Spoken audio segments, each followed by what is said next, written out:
All right, mate. So, talk to me. Saturday.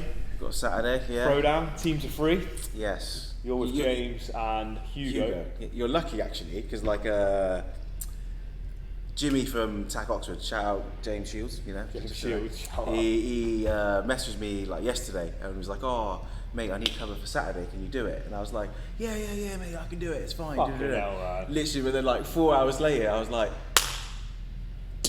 "Oh shit, I can't do it." So I said, "Oh no, I can't do it, mate." Like, but anyways, yeah. I'm looking forward to it, man. Like seeing the WODs. Yeah, it is what it is, you know. Like it is what it is. I'm going to go through the WODs because obviously quite a few of our members are doing this comp. So it's our second throwdown since lockdown. This time it's teams of 3. Last time we did pairs. So it's mixed teams of 3 or same sex. You can have whatever you want. So you're with Hugo, who's our other coach. Yeah. And you're also with James, who's relatively new. Yeah. WOD 1, mate. As many reps as possible in 10 minutes. Max calorie on the rower. But at the same time, you got to do an AMRAP of 20 deadlifts and into 10 synchro bar facing burpees. Talk to me. How are you feeling about this workout? I mean, like, it's gonna hurt. I mean, like, I think you need to be quite tactical. I mean, I'm not going to reveal what, like, I've thought about it. You know, like what I think. Have you boys spoke about it? No, I've just thought about it. I haven't spoken to the. Surely you've got to speak to your teammates about your plan. Yeah, we'll just do it on the day. If they agree, they agree. If they don't, they don't. You know, like, but 10 minutes is quite a long time. It's a long time for this type of workout because you're essentially pretty much always going to be working. You'll have a bit of a breather when someone else is deadlifting, but someone's always going to be on the rower because you need to accumulate them calories. And then obviously the synchro bar facing burpees, that's 2 people, that's the other 2 people working. So the only point where you're going to get a breather is when someone else is deadlifting. Yeah, and that's not long. No. That's so not 20 long. deadlifts won't take long. And so say if you break it up into 5s or 10s, and it's not a heavy weight either. So like, yeah, how you feeling about it? It's good. It's going to be tasty. Like the way I see the whole thing is, I can't remember who asked me about it.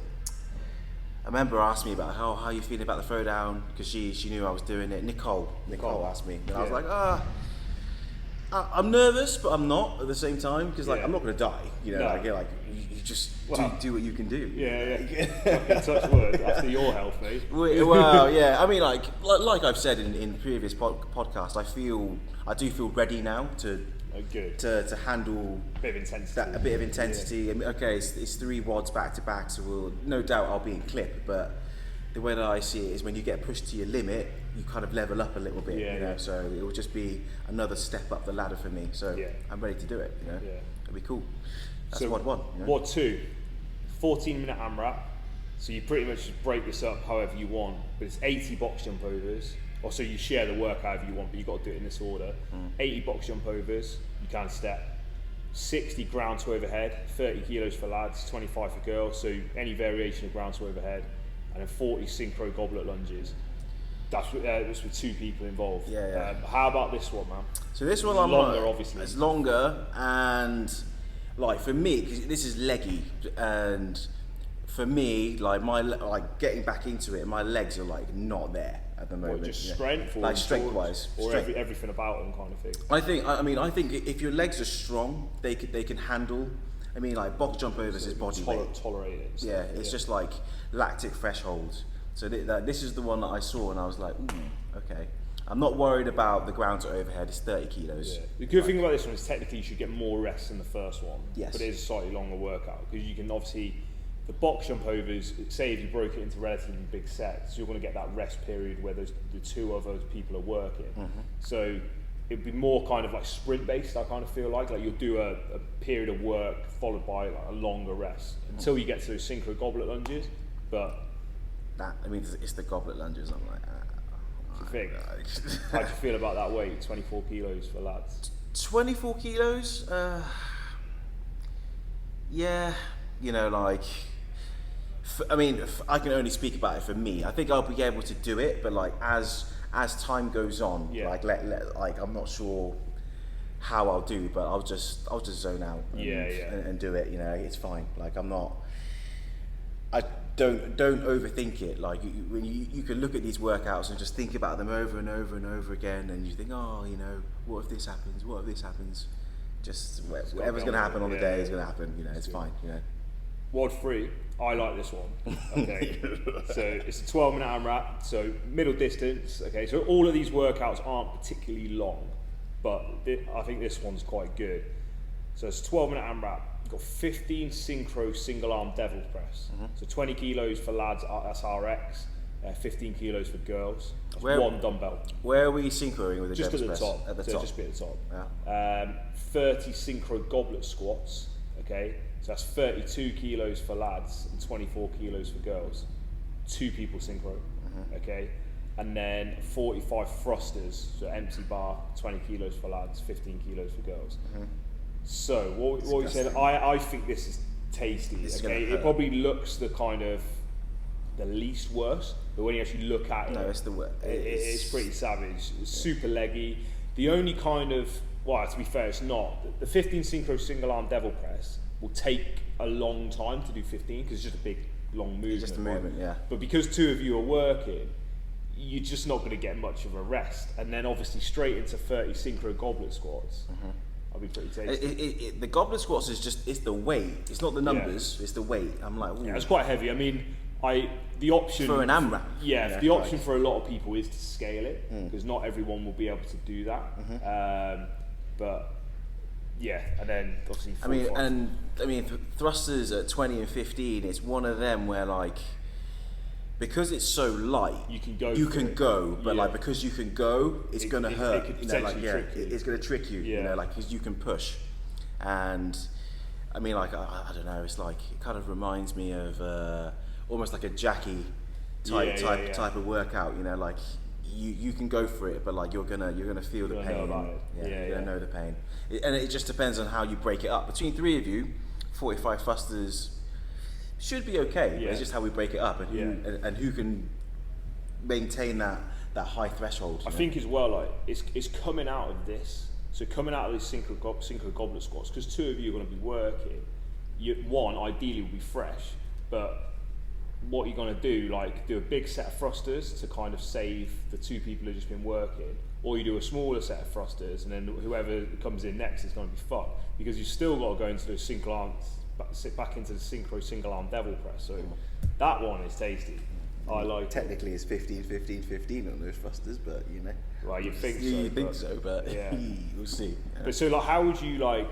Obviously, we're what 8 months on from your hospitalisation, roughly. Yes. Yeah. How are you feeling? Like, so obviously this competition is it's a members throwdown, so it's not like, you know, the pressure's not there. It's just a bit of fun. But that's why I'm nervous, but I'm not. I'm just going into it. It'll be like, it'll be what it is. It is what it is, isn't it? How are you feeling from like a kind of physical point of view, and not necessarily comparing to where you were before, but just how you were in January? Obviously you were fucked. How are you now? Like, are you kind of like looking forward to almost just seeing where you're at?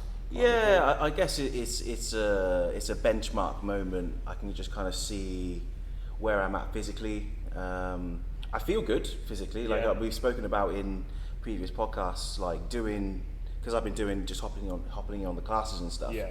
These days, I feel like you're just kind of building everything up. I could build everything up. I mean, at the start, I could do a workout or WOD, but then I'd be smashed for like 3 days. Yeah. I wouldn't do anything. Whereas now, in what way were you smashed? Was it like DOMs? Was it like a CNS smash? Were you both? Just smoked? Yeah. So like because obviously with CrossFit, we don't often like target muscle groups, so we don't just attack. So obviously that can be done, but you wouldn't typically get the same kind of leg DOMs as if you were doing like a bodybuilding like leg day or something like that.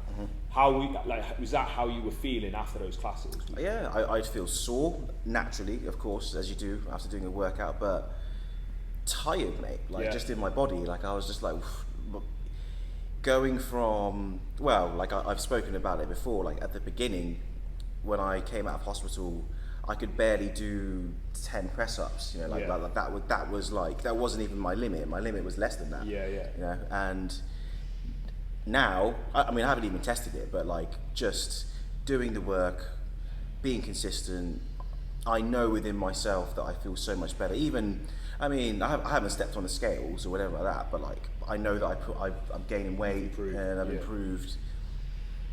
Doing certain movements doesn't feel as difficult as it did before. I mean, I've been doing like a lot of overhead pressing, for example. I've been focusing on that, and I remember getting back into the gym when lockdown was lifted. I could barely lift 16 kilos, you know, whereas now I can do 32. I can do double that. I can do that for reps. So it's just kind of like, okay, cool. You know, like I just kind of base it off how I'm feeling rather than like any set goal or numbers or being a certain way. It's just like I'll just enjoy the journey. And it's a good example of that, of someone is like, obviously your situation is quite unique, got very sick and then essentially kind of started again, like, despite your kind of background in fitness. And I think it's quite a good example for someone who is coming in and kind of starting the gym. That journey's like 8 months in the making to the point where you're at now, and you're probably, you know, you're definitely not the fittest or strongest you've ever been, but you're much fitter and much stronger than what you were. Well, when did you actually start training again? Obviously, you were in hospital back in January. So when did I go? I went into hospital January 29th. So it came out like mid-Feb. Mid-Feb. Then obviously you didn't train for a bit. I didn't train for a bit, so I probably didn't train for like a month after that. So like mid-March. So we're talking mid-March. Yeah. So what, 4.5 months really? That's how long you've been back training for. And like, you know, the fact that you've come in, started small, you've gone to the classes, but you scaled it where you've needed to do. There's been a few classes where you like overshot, like in some of those interval workouts where you've like kind of done a first round, but then you've just been like, instead of doing, say if that round involved 20 calories, you'd be like, I'll just do 12. Right? You've known where to scale it. And I think it is a good example of like, the most important thing is just to continue to come and with that consistency, as opposed to just smashing yourself in that one session. Because if you come back and just try to do what you've done before, absolutely hammered it on whatever that was, whether that's the strength work, gymnastics work, the kind of condition stuff, you would have been completely fucked. And like, you know, you were already saying you were having like 2 or 3 days of DOMs. If you pushed it that bit harder and gone 5-6 days of DOMs, you would have lost that consistency. So I think it's definitely a good. For sure. And like from like an ego perspective, because I've always been like respectively strong in the past. I wouldn't say I was like cannibal strong. But on like, some things you were very strong. So like deadlifting, for example, like, you know, your numbers were very good. All right, like, well, mate, it was very good. Like, you know, like 240 plus kind of thing. Like, there's not many people who can do that. And I think, so essentially that was your jam, that was your asset. That kind of like calisthenic work, core-related calisthenic work, and then deadlifting. Yeah, deadlift. I still don't know why. You were just good at it. Yeah, just good at it. But you kind of like, you took that ego hit because you were no longer good at that at all. Like, you'd lost so much. I mean, you probably lost, like what 100 kilo deadlift would have been hard. Like, it's more than 50%. Well, yeah. My first, doing Matty's class, which is on now as we speak, he put some deadlifts in there, and it was like 10 down to 1. I can't remember the exact format of the workout. And just doing 70 kilos, man, I was like, fuck me. Yeah. You know, like, sorry, excuse the language, but like, I was just like, this is really hard. Yeah.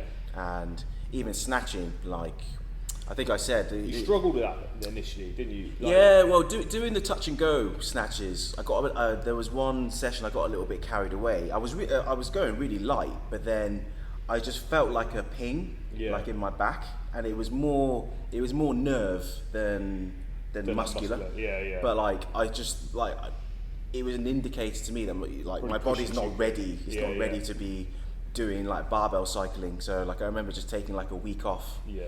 There was like 2 or 3 days. Like I could just like, I could feel it. It didn't hurt, but it was just like, ooh. Yeah. But it was just a warning, like, all right, just back off a little bit. Yeah. It's cool, you know. And yeah, it's just all about listening to your body, really. You know? And like I say, now I feel like I can push and get back to where I was. Like I understand with injuries. Do you feel like that you're better at like kind of realizing that it takes a long time? Like you're kind of in, you know, at this moment in time, you're just thinking, right, I am where I am, but I know I'm eventually going to be where I want to be, and I'm happy with if it takes a year, 2 years, or stuff like that. Exactly. And I think that's that whole kind of training for life argument. That's really important. Yes. It's not about now. It's not about now. It's more important to continue to train, developing that kind of base and that kind of almost robustness as well, before you kind of start chucking on that heavy load and stuff like that. Yeah. I mean, for me personally, like, as well as like squat, I've started squatting again and overhead pressing. I'm doing a lot of core work because like that was. I mean, for me, that's like the foundation. You have to be strong. Absolutely. There. I know it's like it's boring and it's like but in the long run, strong core, it will keeps you carry injury on. free, doesn't it? Exactly. Well, it helps keep you injury free. So like bring on Saturday, mate. Yeah. Are you? How do you think you've coped? Obviously. You've had the classes have been difficult, due to the fact that your muscles aren't particularly ready because of where you've been. How have you been, like, the way you kind of mentally approach a class? So like, say if something just buries you, how are you like, all right, fucking good, I can go into the next round, or oh fuck, this is really bad, like, do you know what I mean? Like, do you find yourself like mentally strong again when it comes to training? I do feel like I can push a bit more, especially the last two or 3 weeks. Like it's like we've got Hugo's interval Fridays. I'm sure like anyone who's done them, savage, and they're proper deceptive as well. Yeah, you see the workout and you're like, that's not too bad. And it's short rest periods. Yeah. So like you've got to be tough up here. You look at the clock and you're like, fuck. Like, it's coming around quick. It's coming around quick. Yeah. And I've getting to that point where I'm relearning how to kind of zone out, like you just go, like for example, if I'm on the bike and you've got a certain amount of calories to do, I'll just shut my eyes and just go, like I'll count to 20, look, whatever I've got time, however many calories I've got left, you finish them off, kind of thing, like that type of stuff, building up that kind of mental strength. Yeah. Because CrossFit is a lot. It is a lot up here. It's like it's basically how hard you're willing to suffer, or how much you're willing to suffer. And that in a comp like that's coming back. I'm learning to just to be able to push a little bit more. Yeah. But that's coupled with trusting my body. Yeah. Like I know a lot of people that have injuries. When they come back, they're always a little bit tentative to kind of push the boat out just because. Of, I'm sure you can relate. Absolutely, to that. You don't want to hurt yourself. You don't want to hurt yourself. You associate any like niggle with the injury you had. I think obviously because I had like kind of a back hip, I had sciatica essentially. If I kind of feel my hip or feel my back, it might just be because I'm working that area. I'm like, fuck, I can't help it. Like, it's like, shit, I've got to be careful. Like, I was doing toes to bar yesterday, for example, and I felt like it was just one of the reps, like my back kind of lit up a little bit. But I think it was just probably because where I'd essentially stretched that area from being with my toes touching the bar. But I like, fuck, I was like almost kind of scared to do another round, if you know what I mean. But I did another round, and I was like perfectly fine. And it's kind of like knowing the difference between, when you training's catabolic, you're going to get muscle soreness, things are going to hurt, but it's knowing what's right and what's it's too like much. It's like the muscular fatigue versus like an injury, like something's going to happen, kind of thing. But like that line gets blurred when you're coming back from an injury. Like you like they're almost one and the same. So definitely. How like from a So I'll kind of tie this into what we're going to talk about in a minute, but with you getting back into training, how's like your nutrition and that been? I mean, like, so obviously you lost loads of weight when you got ill, like a ridiculous amount of weight. Did you kind of think, right, I'm going to get back into training, I'm going to try and sort my nutrition out at the same time and to try and make myself aesthetically better? How was that kind of journey? Have you looked much at your nutrition and stuff? I've been like, my primary goal was just to put some weight back on, I mean, with that said, it's not like I've just eaten everything and anything. But I've just thought I'm not gonna worry so much about the aesthetics. I just want to get myself back to like a performance where I feel like I'm strong. I'm happy where I am strength wise, and then I mean, like, I've never been too aesthetically focused. I mean, like back in the days, yes. Of course, I think we all were. That's why we all got into training in the first place. We all wanted to be jacked. Yeah.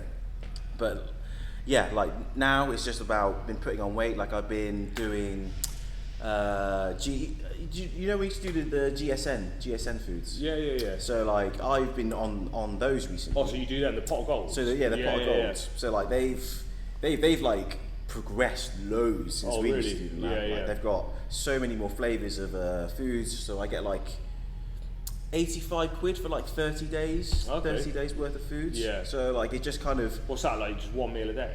Well, I mean, I go quite big. I might have like two, something like that. So it's just something to tie me over. For example, if I'm working late at like TAC Oxford and I get back at like 9, You just put it in the microwave. I just put it in the microwave or I just heat it up in the pan. It just takes the thinking out of it. Yeah. You know? And like that's been a godsend for me, to be fair. Like I just feel like having that there, like I've said, takes the thinking out of it, and it's just helped me. Like I feel like I know that I put on weight. Like my mum said to me the other day, like, oh, I've only just noticed that you're looking like you're looking a bit bigger. And I'm like, yeah, I feel it. But I don't have any scales at home, so like I don't know. Really weigh yourself. I don't weigh myself. Never really done that.